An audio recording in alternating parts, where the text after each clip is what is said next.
Welcome to What a Creep, the show with Margot Donohue and Sonia Mansfield talking about creeps from the past to the present. This is your quick guide to the biggest creeps, jerks, assholes, and losers, the best of the worst. From two nice ladies who want the world to be a little less creepy.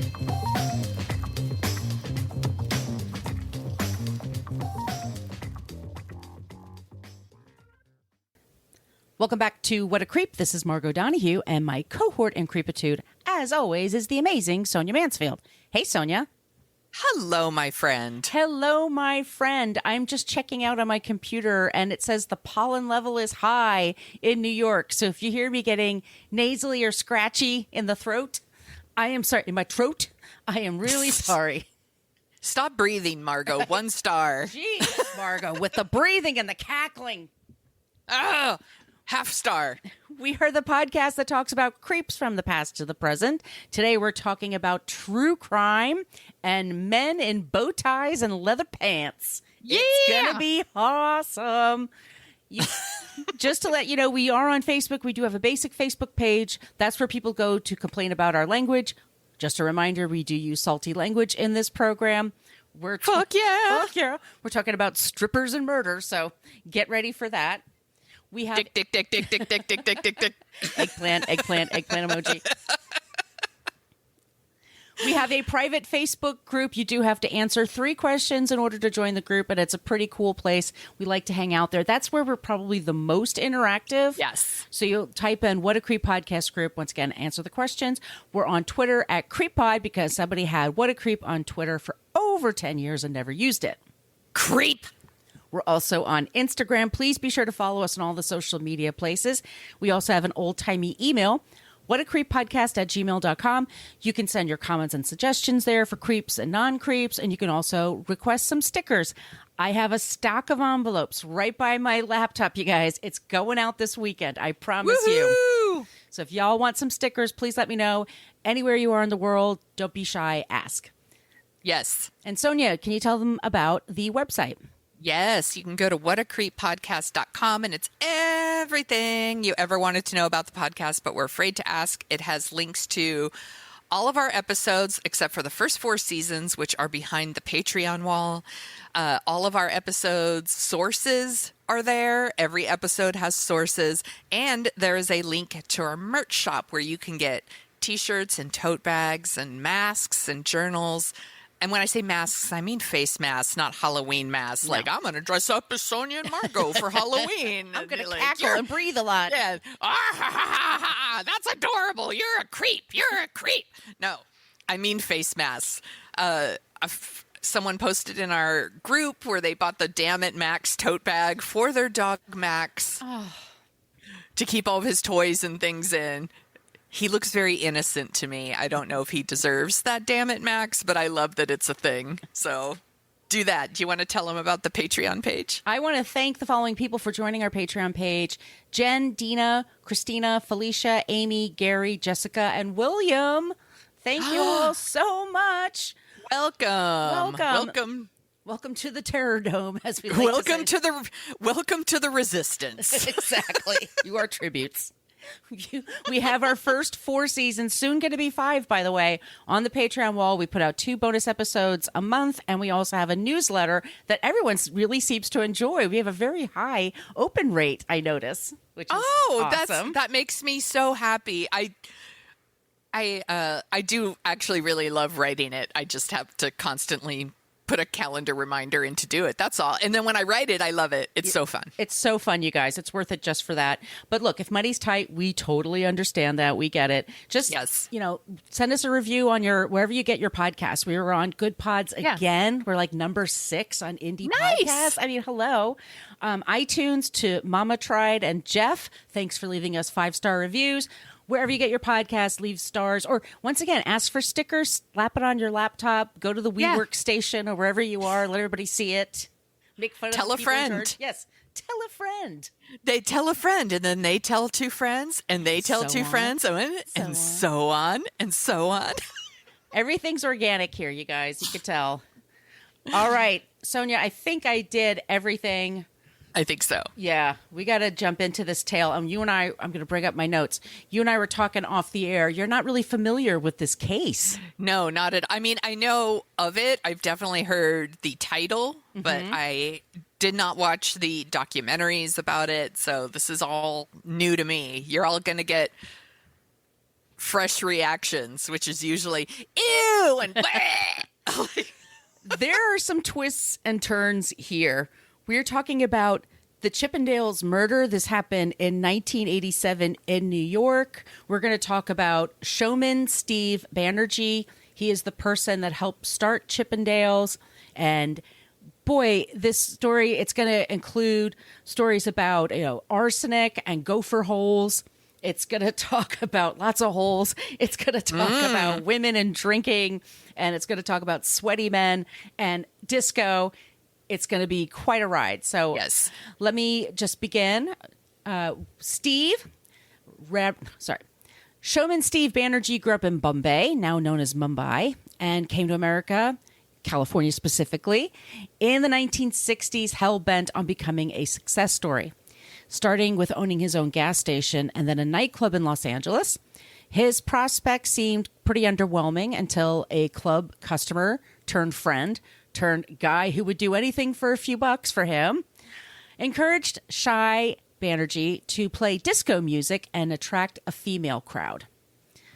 What started with female mud wrestling by future creep subject Paul Snider, we'll talk about him, turned the Destiny 2 Club into Chippendales, which was the first premier spot for male exotic dancers. Yes, not where you see the chipmunks from the Disney stuff. Not those Chippendales. Not Alvin your and Simon. Your kids will be disappointed. No Theodore there. Once Banerjee brought on Emmy-winning producer Nick DeNoia, the show became the premier male stripping empire, and it took over L.A., New York, America, and then went around the world. Eventually, Banerjee lost control of himself, DeNoia, and his empire brought down by his own greed, paranoia, and addiction, which caused the death of one of his biggest enemies. It's trigger warnings for this episode. Murder. I wrote sexual language. We're talking about stripping. We're talking about dicks. I mean, just dicks. Dicks aplenty. Dicks. Dick. And some talk about drugs, but mostly murder and disco. Yeah. Disco. I love it. We all love that. My sources are Wikipedia, allthatisinteresting.com, ABC Chicago. There's the special Secrets of the Chippendale Murders. I have links, by the way, for everything. The Independent UK, Oxygen, The Daily Beast, Curse of Chippendales. It's not really a curse. It's a misleading title. There's no curse. Yes. I was wondering where the curse was going to start. There's no curse. It's just us cursing, but there's no curse. Got it. There's the Welcome to Your Fantasy podcast from Gimlet Media, which is excellent. And finally, Sonia, Deadly Dance, The Chippendales Murder. Yes! It's a book by K. Scott McDonald and Patrick Montes Dioca. I don't know Spanish very well, so I'm apologizing now. Yikes, are you ready for this shit? Are you ready? I'm ready! So Steve Banerjee comes to America in the 1960s. And he's shy, a little pudgy. He's from Bombay and Mumbai. And he comes to America and he's like, I just want to be really fucking rich. I want to be really successful. Yeah, don't we all? Don't we all? And it's an immigrant story, working hard, taking on the jobs other people don't want, and then having an empire. And so he owned a gas station, which did really well. Gas is pretty, steady.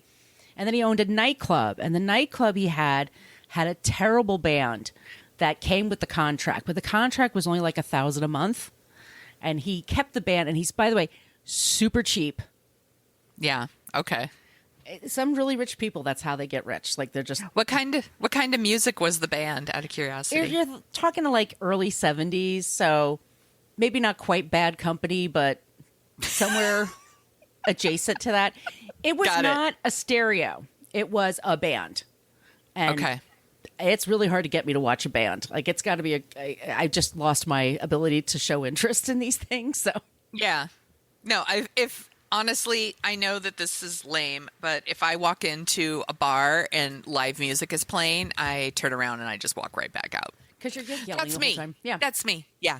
Because I don't want to yell the whole time, and I'm old Yes. and lame. And no, sorry, I don't want to say lame. Also, just a total goober. Yes. You're not a goober. But anyway, one of his customers is the super for the building next door to this place. And he comes in a lot for drinks, and they become good friends. His name's Ray Cologne. And Ray says to him, dude, disco is happening right now. It's mid-70s. Get rid of that band, put in a stereo system, get a light system going, and attract women. Because wherever there are hot women dancing, dudes show up. This is true. Which is all fact. And so that's what he Yes. started to do. And he got a nice disco light system going. And then he had things like, he was all into marketing. Mondays was ladies' night. And women came in free until 10 o'clock at night. Then he had a night where, get this, every drink was 10 cents. 10 cents until midnight. And then the place Wow. closed at 2. And then That's the price how you- yeah. That's how you get alcohol poisoning. Just saying. I'm sure those bathrooms were disgusting. Yeah. But people showed up. I mean, there was a different night every single night. And then around LA, what happens is that, bars copy each other. What works over there, someone's going to try to do over here. And he's getting competition. He's super fucking competitive. He can't handle anybody else being successful at something that he's successful at. He just can't fucking handle it. So he's always looking for an edge. Okay. It's exhausting. So Ray and him start going to these clubs that are popular, and mud wrestling was a thing. So weird. It's so strange people were into that. There's in the movie, is it Stripes, where they have the mud wrestling scene with Yeah, John I think Candy that's in there. Yes. with Rubber Band Man on the soundtrack? Yes. Yeah. That's a good song. That's a great song. But it's a pit of mud, and there's women wrestling in it. And they're wearing bikinis, and the bikini tops come off, and people get all aggro. It was a thing. Yeah. Paul Snider was really into this thing. He was married to Dorothy Stratton. Sorry, I kept wanting to say Dandridge for a second there. Those are two separate people. Dorothy Definitely two Stratton, different people. 18 years old when Paul married her. She was living Yeah. in Vancouver, brings her to LA. We talked about her when we talked about our Playboy episode, Hugh Hefner. Yes. He wound up killing Dorothy in 1980 So- when she was 20. It was fucked up. It's a movie called Star 80, by the way. That's a really good movie. It's a fucked up story. It's a terrible story. There's lots of Yeah. true crime shows out there that also talked about it. Yeah. So Steve was like, his name is Somen, but when he came to LA, he changed it, an American name. So sometimes he says Somen, sometimes he says Steve. But anyway, Steve said the guy was kind of creepy. He gave him the creeps. Like, he didn't really. Yeah.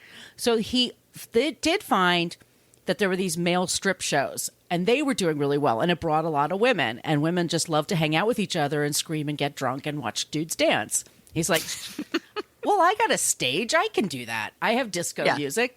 I'll pay some guys. And he hires them. And these are guys that are, this is not a thing. This is not. Correct. It is not, there were strip joints, but that's a whole other thing versus a strip show with men. And he starts bringing these men in, and the women start showing up. And that's when he starts saying, well, let's have some uniformity. We'll have them wear black pants. We'll have them wear, like the Playboy look. They'll have the cuffs. They'll have the collar. They'll be shirtless. They have to be at least 6 feet tall. They have to be fit. And they have to mostly be white. He was very adamant. He wanted white money, and he wanted white people for the brand. He was Indian.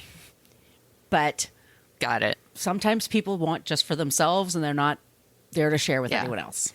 Yeah. And this, I think, we should probably note, too, that there was definitely a rise in feminism in the late 60s and in the 70s, too. So I think there was like an empowerment thing going on here, too, where like women were like, yeah, I'm going to go out and watch these dudes strip, and I'm going to throw money at them the way that dudes do to women. Yeah.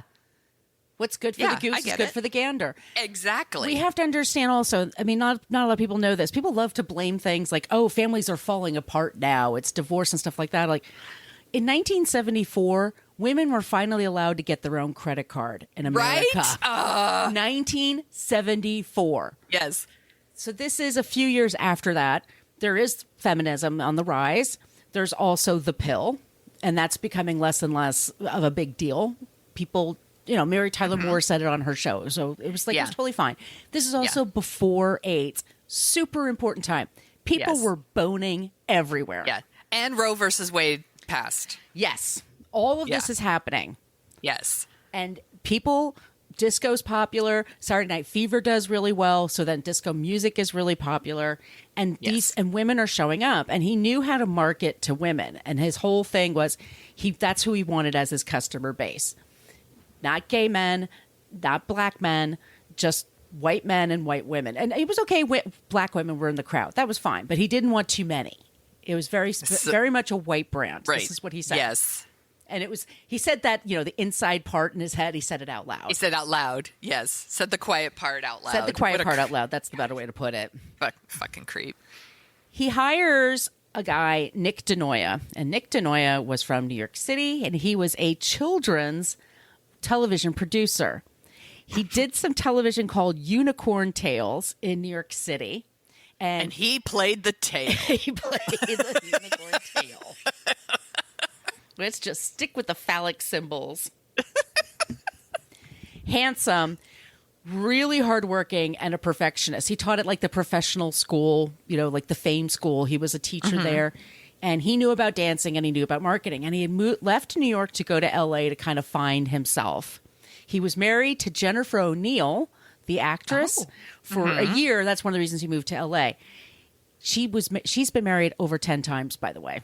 Whoa! Look up Jennifer O'Neill Wikipedia and look at just marriages. Wow, you'd really think after like the 7th time, you're like, maybe I'm done. I'm not into this anymore. No. Yeah, maybe marriage is not my thing. As my friend Margaret would say, it shows optimism.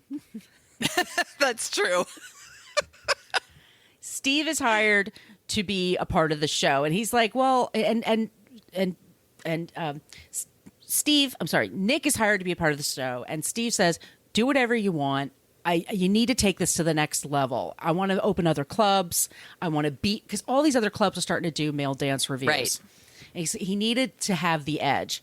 And so Nick said, fine, but you got to leave me alone, leave me in charge. And he got a certain kind of salary, and he started whipping these guys into shape. And then all of a sudden it went from just like jazz hands and just kind of half-assing a routine to there was whole productions. And one of their big things was like they had the cop that showed up on the bike and then looked like he was fucking the bike. I'm not kidding you. There was a guy who was like one of these You're under documentaries. arrest for being sexy. And that horn. Woo! Woo! There's a fireman that shows up. There's all kinds of guys. And at the end, it always ends with the perfect man. The perfect man's always white. Yeah, of course, right. But these women are showing up by the hundreds. And it's money. And he also had it that the clubs were only open to women until like 10 o'clock. So the only women were in the crowd. They probably felt safe. Yes, of course. Right? Yeah. Yeah. I get it. I don't like these things when I'm in somebody's house. If I'm in your living room and a guy shows up, starts standing, it's very uncomfortable. Oh, I have a story about that. Yeah, we'll talk about that. Yes. But if it's at a club with a bunch of other women, yeah, that's fun. That's, it's just part of the whole atmosphere. They get the idea. They find a space in New York, and it holds 1,000 seats. And they rent it, and they go to New York, and it sells out for 2 years. Wow. 1,000 women every night showing up. And they just are doing the show over. And Nick was a tyrant. He was very, there was one way to do it. That was Nick's way. But they were good. By the time they were done, they were really good. Nick also, just being a natural performer, he became the face of the brand. He would do Sally Jesse Raphael, the Phil Donahue show, all the interviews. So they all started calling him Mr. Chippendales, which really pissed off Steve Banerjee. Right. So Steve and Nick are having a problem. And Nick's saying, dude, you're successful because of me. And then Steve saying, no, it's my money it's me making you successful. I brought this to you. You just polished it up. And so they're, oh my God, they're their clashing. egos are going to ruin everything. Everyone knew when they were having an argument to just take off. If they're on the phone yelling at each other, find some place, because you're just going to get the brunt of that when they're done. Yes. So they go out to dinner one day and they're arguing. And then they take out a napkin and they start writing on the napkin. They write a new contract. And Steve says to Nick, I'm going to own LA and New York, those clubs. But when if you take them on the road on tour shows, you can have 50% of the door. You can have 50%. And then next, Nick said, okay, but make sure it says in perpetuity. And Steve doesn't know what that word means because English is a second language. I don't think a lot of people even know what it is, but it means forever and ever and ever, like Scientology level forever. Yes. Billions and billions of years. Like this will always happen. Yes. Nick does really well and starts taking the show on the road. And then Steve is getting picky because he's like, Hartford, Connecticut, that's only 60 minutes away. That's not really going on tour. Like, and Nick's like, fuck you. Yes, it is. If it's not New York. Yeah. They're selling out like fucking crazy. Yes. Everywhere they go, they're the big show. And they only play in theaters, not bars. And thousands of women just show up. It's just making a shitload of money. And, wow. And what happens with this is that when you have a cash business like that and it does a lot of money and there's not a lot of great accounting going on, the mob shows up. And so the mob is starting to like take their share. And then Steve is getting pissed about that and Nick is getting pissed about it. It's all, crazy. And their egos are getting out of control. And Steve is constantly trying to nitpick, like, well, how much did you do last night versus tonight? How come you're at this place versus that place? He's very, very, nitpicky. Dude could have just enjoyed his success. He gets married. He has a kid. Just live your life in California and enjoy the money coming in. But he can't. Nope. No. Nope. And Nick is a hothead. He's not easy either. Oh, my favorite story. So another big thing, calendars. Chippendales had a calendar in the 80s every year, and they sold them out. They made like 100,000 the first year, and they were sold out right away. They would sell millions of these stupid calendars. Steve then was like micromanaging the calendars. No black men in the calendars. And told the guys, there was like one or two black guys that worked for him for years. And he's like, you're the only ones. And he's like, I'm not going to hire any more. So you have to be good. Like, I don't want to hear about your friends. I don't want to hear about anybody, no Asian, no, nothing. Yeah. What a creep. He's such a fucking racist creep. In the middle of the 80s, it was either 84 or 85. I'm sorry, I can't remember exactly which one. But Banerjee fucked up with the calendars. That was the year that he made a year's worth of calendars where every day ended on the 31st. You know that whole thing? 30 days are September, April, June, and November. Yeah. All the rest of 31. They were all 31. So he had to recall them all and then try to sell them again. And this is like in February by this time he finds out. So good luck with that. They bought new calendars by then, but okay. He's pissed off about that. And it's just indicative of just like he's starting to kind of lose it. Also, what's going on is there's other band. Nick DeNoia is trying to start his own thing, his own group, and call it U.S. Mail. You get it, like the mail, but the mail. I don't get it. No, I get it. It's like postage, Sonia. And Steve knows about this, and they're arguing a lot. They're back and forth, kind of arguing. And Steve is using drugs, and they're both using drugs. Nick, by the way, is a closeted gay man and is being secretive about that. There's all kinds of secrets going on here. There's also touring going on overseas, and they're doing well overseas. But it's all coming to a head. They hate each other. Nick wants to do his own thing. Steve wants to do his own thing, but they need each other, but they don't need each other. Steve then goes back to Roy, that guy I told you about that used to come to the old club. And he says to him, well, first of all, I forgot to mention, one of the things he used to like to ask Roy in the 70s when he had clubs that would compete with him, he'd say, what would happen if that place burned down? Then they don't have the competition, right? And Roy would be like, yeah, I guess not. I guess you wouldn't have the competition. So Steve gave him $7,000 and said, make that club disappear. And Roy goes, I'm right on that. And then Roy totally forgot about it. He's like, oh, he was drunk when he said it. Thanks for the $7,000. How did I get this? I don't remember. This is 1970s money. Like that's like 30 grand or something today. That's a lot of money. It's a lot of money. He forgets. He tries to blow him off. He's like, nah. I'm going to ask a guy. I'm going to ask a friend and see if what they want if they can do it, whatever. He tried a couple of times, but he half-assed it. Like, it's just like the garbage can got on fire. But this was like stuff that he was interested in doing. He just threw a lighter at it. He was like, meh. And then it didn't work. Yeah. And Steve every once in a while would like come around to him and it would be like, what about that time I gave you $7,000? What did you do then? And he would be like, oh, I don't know, man. Okay, I'm going to find somebody. And then Steve one day says to him, I want to get rid of Nick. And I want to really get rid of Nick. And Roy goes, okay. And he says, I gave you $7,000. I want you to use that as money to get rid of Nick. And then he's like, it's going to cost more than $7 grand. He does hire a guy named Louie in LA, Louie. And Louie is a heroin addict who badly needs the money. Yeah. He puts Louie on a plane with a firearm and his heroin. This was 1987. No one was checking your bags then. Nope. Louis does a fix in the bathroom, flies the red eye, wakes up. They go to Times Square. They go to Burger King. He does another fix in the bathroom. He gets a burger. And then they go to Nick's office. And they call up and say, hey, I'm a dancer. Can I try out for you? And Nick got these calls all the time. Right. And he was always like, yeah, sure, come up. Because usually they were cute boys and usually they had drinks on them. And so he was yeah, sure, okay, I don't care. Yeah. This guy shows up, Louis, and he goes to Nick and says, are you Nick DeNoia? And Nick says, yes. He goes, well, though, you're dead. And he takes the gun and he shoots him right in the eye. Holy shit. Yep. They get out of the building. They get lost in a crowd.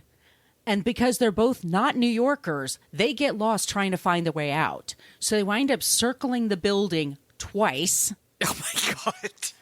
The cops don't get them. They get back to L.A. The cops just aren't sure who did this. Everybody starts to say, that's Steve. Steve hated him. They hated each other. He wanted to get rid of him. Yes. Who else would do this? And the cops were like, nah, we already talked to Steve. He didn't do it. It must be someone else. It's got to be some boy and the gay kid or something. Right. He wouldn't lie. He wouldn't lie. We asked him point blank, did you do it? And he said no. So I'm sure he's telling the truth. I mean, who would lie to the cops? It's fine. Nick is buried in New Jersey. He was 48 years old. He was young. He was born in 1941 and he was killed in 1987. His family's devastated. They were a very close Italian family in Jersey. And the group and everyone is devastated, but they just go back on the road because they don't know what else to do. And also the dancer said, we only knew each other. We didn't have other friends. Like, we kept doing what we were doing because we didn't know what else to do. Where does all that money go? That's a good question, Sonia. Steve is friends with a guy who's a pilot and has a couple of private planes, some that can go international. Steve goes all over Europe to different banks and leaves money there. Stacks and stacks and stacks of cash. Mainly in Switzerland. Don't be suspicious. Don't be suspicious. Don't be suspicious. Don't be suspicious. In the meantime, they're starting to go across the UK, and they're also doing really, really well. And Steve is now mad at the new guys that are taking over the UK. And there's another group, Adonis, that's doing really well. First Chippendales lands, and they're big. And then, what happens? People put up their own groups. Yeah. It's the early 90s now. There's a little bit of a different, taint to it. Not a taint, what am I trying to say? But a flavor to it. It's different from the 70s. They needed updating anyway. And so this new group is going across the UK. And Steve is like, okay, Ray, I need your help again because this guy, I need somebody to get rid of this guy that's running this other tour. My God. And he's like, are you kidding me? They're in England. They're traveling. How am I supposed to do that? He goes, I don't care. 25 ahead. And get this guy and get his choreographer and, these two dancers. If you could get them too. And he finds a fella. And this man's name, Sonia, he was a convict, an ex-con, kind of a doofus from the Midwest. His name was Errol Lynn Strawberry Bressler. Strawberry. His nickname was Strawberry, and people call him Barry for short. All right. He's a yokel, like Clevis the yokel. Yeah. Yokel. And he's like, yeah, I'll do it for 25 grand a piece. Sure. Mm-hmm. They fly him to London, and then he takes the train up, and he's going to Blackpool. Blackpool is kind of like Coney Island. Okay. There's a beach, there's a pier, but it's, it's kind of cheesy. It's kind of its own thing. He gets there, he goes, boy, the food's terrible, and the people have funny accents. I don't understand people. Fucking ugly American. It's just the worst ugly American. And Ray Cologne says, okay, you can't bring your gun with you on the plane. He goes, so one way he thought of to kill them was, he said, in my yard, we have gopher holes. The gophers make these holes that are huge. And you could you stick your foot in there, you'll break your foot. Like they're huge and they're a menace. So we put this poison that kills the gophers in the holes. It's in the hole. It's in the hole. Okay. And so he gives him this little amount of poison. And he says, follow them. Knock them on the head and then give them the poison and then take off. Okay. Sure. Seems like a great plan. What Solid could possibly go wrong? What could possibly go wrong? Strawberry's not exactly a big muscular guy. And these are big muscular guys because they're all at least 6 feet tall. Yeah. They're all big guys that work out all the time. They're buff.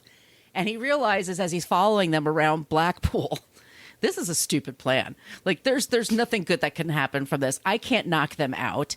And if they just get sick, they're going to beat me up. Like, what am I doing here? This is a terrible idea. He leaves. This is a very bad idea. Hey-oh. Hey-oh. Hey-oh. All right. So he comes back to America. He goes back to Vegas. This is one of his hot spots he likes to go to. And he goes right to the FBI and says, look, this guy hired me. I considered doing it, but I realize it's stupid. If I give you their names, will you give me a deal? Would you? And they said, will you put me in witness protection? Exactly. I want a new name really bad. The only way Cantaloupe. I know to change. Don't call me Cantaloupe. The only way I know to get a new name. He starts recording calls with Steve and Ray saying like, hey, I went there, but I couldn't get to the guy. And Steve just starts admitting everything. Like, oh man, I told you to kill 3 of them. Why did you not kill them? And I need to, this is important, man. I gave you one job and why couldn't you do it? He totally gives himself away. What a dum-dum. He's a total fucking dum-dum. And it's just like, look, he's been on coke for years. He was just, at some point you're going to get caught when you're doing all this shit. And he was up to all kinds of shenanigans. And he was doing drugs. And he was trying to and the guy said that ran the show in England that Steve was such a pain in the ass. He would call him every night and ask how many tickets did they sell, how many were sitting, what songs did they use, how much did they make. But, I mean, it was relentless. You couldn't enjoy yourself. Bless you. Thank you. So Steve gets called in by the police. 94. Nick's been dead since 1987. Yeah. No leads. The cops went to his funeral thinking the killer would show up there. By the way, Steve wanted to go to that funeral. And Nick's family's like, fuck you. You're responsible. You killed him. Yeah, you got him killed. Fuck you. Steve is sent to prison. He's sent to jail. And he basically makes a deal, 26 years. And he'll serve that time. and he's going to lose everything. So Steve, a month in, dies by suicide. And he uses a sheet to hang himself. Yeah. And because he's dead, nothing is about his estate is wrong because the guy that did everything is now dead. So supposedly his wife has access to that money. But she never knew where the money was because Steve had put it all away over the years and nobody knew where it went. And then the wife, so then she died in 2002 from cancer. And his son has been looking for that money for years and years and years and oh my gosh, has not been able to find it. He now works as a dancer. And wow. he is a male exotic dancer now. By the way, here's another story about Steve. His lack of sense of humor and his ability to try to sue people. There was a radio station in Arizona in the mid-'80s that wanted to do a show called Chippendales, which is all fat guys that do stripping. And Steve sent them a letter. Like, this is private property. You cannot use this. What a piece. Yeah. What a piece of shit. Did he go after SNL, too, for the famous well, that's skit? Satire. But I think if he could have, he would have. Right.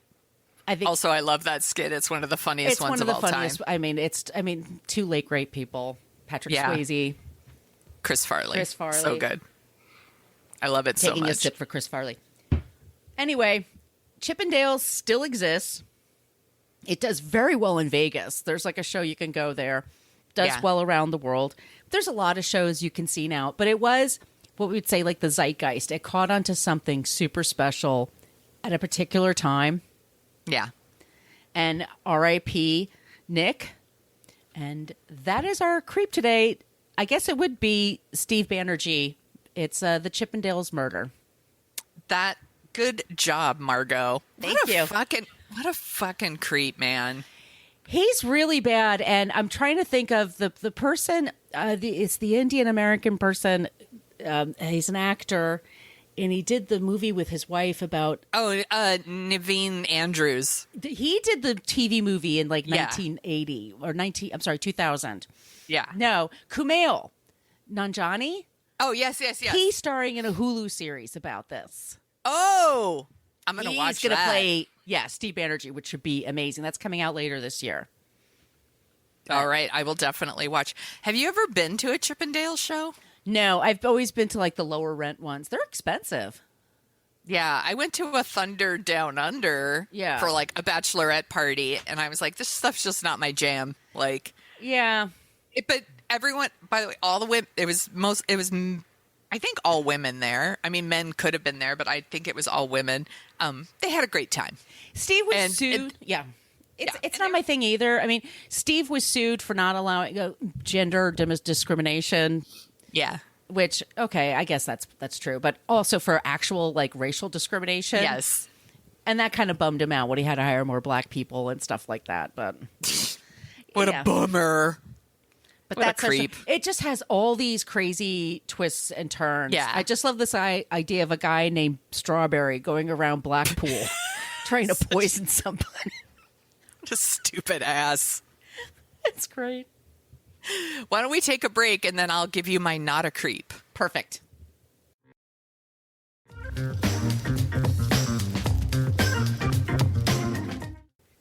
And we're back.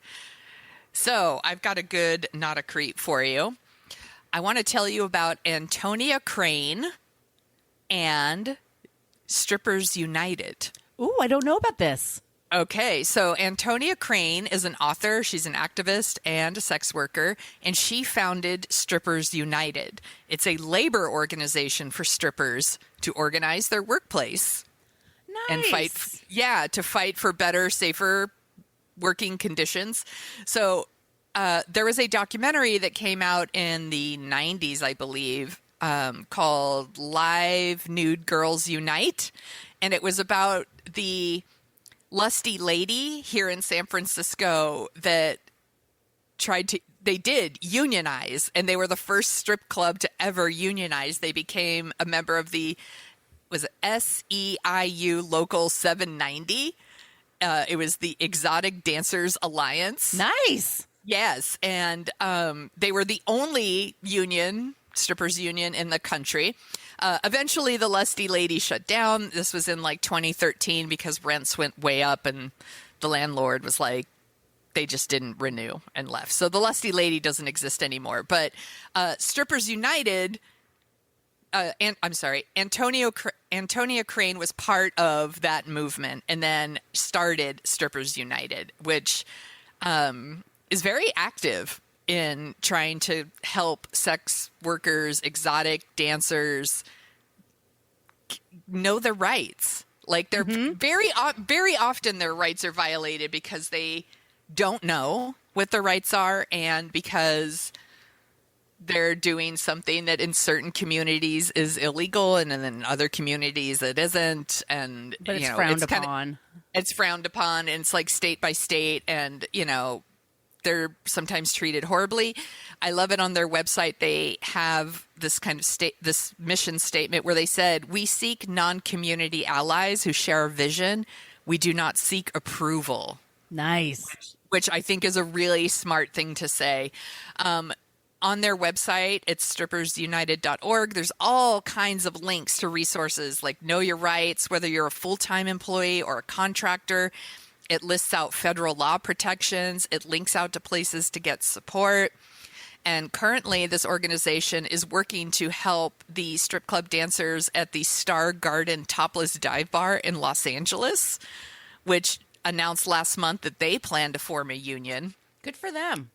Yeah, and if successful, they will be the only strip club in the country to have union representation because the Lusty Lady is closed. Right. So, the reason Strippers United is helping the dancers from Star Gardens is 2 dancers went to the owner and said there's some unsafe working conditions here. And instead of dealing with it, they were fired. And then the other 8 dancers, got together. They made a petition. They presented it to management and was like, bring back these dancers. And it is unsafe here. And we need security protocols and things like that. And, the manager was like, nah, I'm not going to do that. So they've been out picketing in front. It seems like they're getting quite a bit of support. I read that the city buses drive by them all the time and honk their support to them and stuff like that. And this organization is helping them. Yes, why shouldn't they? Why shouldn't they be unionized? Their job can be really unsafe. Yes. There are people there that behave badly, that act like creeps. They put their hands on them. They're dancing in heels on a very slippery surface. Yes, they should be unionized. This makes sense to me. So I thought this would be a really good, not a creep. It's Antonia Crane. She also writes, so you can follow her on Twitter. She wrote a memoir that came out last year called Spent. She writes all the time. She writes for the New York Times, Playboy, Cosmopolitan, Salon, Huffington Post. She writes for all kinds of Bustle. I love to read Bustle. Yeah. They always have good stuff. And once again, it's strippersunited.org. That is an excellent choice for a not creep this week. Thank you. I love it. Y'all, that is the show today. We will be back next week with a new episode. Is it a new season? Because this is episode 10? Yeah. Oh my God. We're in season 16. Season 16 is coming up. This is so exciting. Once again, thank you for listening. Thank you for joining our Patreon. Thank you for leaving reviews and leaving stars if you can. That would be amazing. If you have suggestions and you want to use social media, we love it when you use the Annie Potts GIF. We got one from Ghostbusters. And we always are looking for suggestions for creeps and also non-creeps. That's actually where we struggle sometimes, is finding a good counterpart to the person that we're talking about. Sonia, where can they find you? You can find me at thesoniashow.com where I am blogging on the reg. Yeah, you and are. You can find me, I am. And you can find me at The Sonia Show on Twitter and Instagram and TikTok. Where can people find you, Margot? You can find me at Brooklyn Fit Chick for Twitter and Instagram. My site is brooklynfitchick.com. Thank you all so much once again for listening. Stay safe. Watch out for those lucite heels and spilled drinks when you're walking. That shit's real, y'all. It is. Be careful. Be careful out there. Don't be a creep. The creep. Thank you for listening to us talk about creeps. You can follow us at What a Creep Podcast on Facebook, Twitter, and Instagram. But don't follow us too closely. You can email us your creepy stories at whatacreeppodcast@gmail.com. But please keep your dick pics to yourself.